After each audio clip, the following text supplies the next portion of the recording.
Hello guys, welcome back to Comic Book Cafe, and this time around we're reviewing Guardians of Nowhere, issue number 3, a Secret Warzones tie-in. So, this book starts off basically with Drax Destroyer gets beat up by, was it Yota whatever he calls him, the Destroyer, whatever he calls himself. That's what he calls himself. Hold on, let me get it right. Let me get the name right because I got it wrong. I know I just did. I know I just said it wrong. Anyway, he beats up Drax the Destroyer, and basically he's going to kill him. Yeah, Yoda the Destroyer, that's what he calls himself. Y-O-T-A-T the Destroyer. And anyway, and he's about to basically kill off Drax the Destroyer. One of the people says, no please, and he's like, Knowhere's mine. And just as he's about to kill him, lightning comes from the sky and strikes him. And of course, Angela, and depending on how you say it, Angela, and she basically strikes him with lightning, and it doesn't kill him. And she's surprised, like, who are you? You know, you should be dead. And he's like, you ain't getting a sneak attack. I'm gonna get you now. And just as he's about to, Drax stands up and nails him, punches him a couple times. She says, strike him now. She strikes the lightning and basically takes him out. Because in this reality, if you're guilty, you get killed. You don't get to survive. So she takes him out. Makes a comment, I saved you again. And Drax makes obviously the astute thing that when we fought, you didn't use lightning against me. And she's like, no, you were drunk, basically drunk at the time. I want you to be present when I basically take you out. After that all done, then the Nova Corps shows up, which consists of Venom, Adam Warlock, Nova, Captain Marvel, and Iron Man. Which again, they originally had this guy. He got loose. Moondragon got basically taken out by him. Died by his blade, but of course she died, but she's not dead. Anyway, and after this happens, basically Venom, aka Flash Gordon, Venom's like, we've been after him for, Guardians for a while. Why are we walking away? This is what Angela basically says, Doom's Law, you either walk away, basically walk away, part ways, because basically she said so. And so they do, and she goes, I gotta talk to Moondragon. So the tense situation kind of breaks up, and Moondragon and Angela have a talk. And this is where it gets interesting, because they're just like,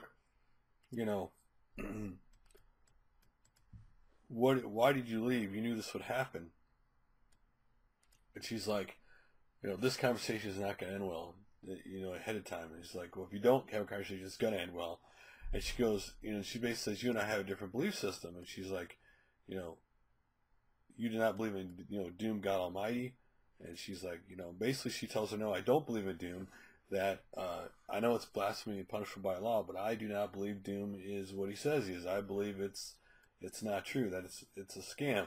And she goes, maybe because my cosmic power maybe allows me perceptions that you don't have.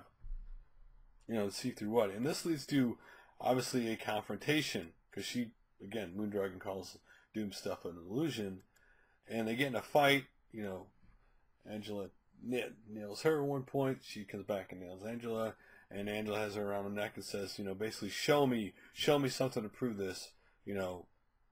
Prove what you say, or I'm going to have to call this madness, and I'm going to have to take you out by my own power.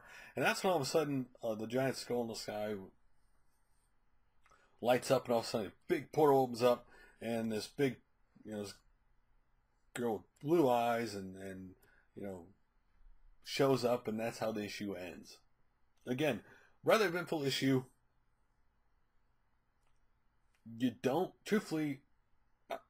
learn much about characters. You're kind of like Moondragon and Angela. That's it. This issue isn't about any other characters. It's all small little parts until you get to the Moondragon Angela thing about the illusion. Basically wrapping everything up from obviously the last issue.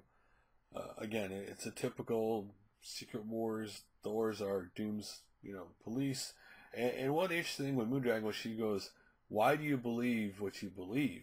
Like, you don't even believe what you're saying. You're just doing it. Like, what do you believe? Because, you know, Angela is just spitting out the Thor Doomguard rhetoric, but not does she actually believe what she's saying? What is really real?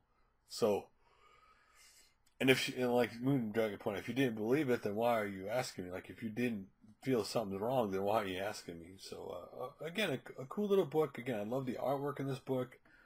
Again, this was kind of like a bridge. Like, okay, we have to wrap up this here, and we need a bridge to here. So this is kind of a bridge book. Again, overall, probably should read the other 2 issues before you read this book. And this is supposed to change the Guardians, quote unquote, forever, or make major changes to the Guardians. Long-lasting repercussions for Guardians of the Galaxy. So, what does that mean? We won't really know until obviously later on down the road. But I enjoyed the book for what it is. Again, you're getting no major advancement or a lot of character advancement. It's more of a bridge issue, but I enjoyed this issue, quite honestly, and the artwork. It'll be more interesting to see what happens next issue. Because again, we're going through Secret Wars, and we're gonna start getting the ramp up here of the, you know, things are gonna accelerate quicker to the ending, and right now, you know, it's starting to get to the point where everything's turning that way. Anyway, like always, guys, love to hear your guys' opinions on the book, the series, how you like Secret Wars. Love to hear it down in the comments below, and I will do another review soon. Later, guys.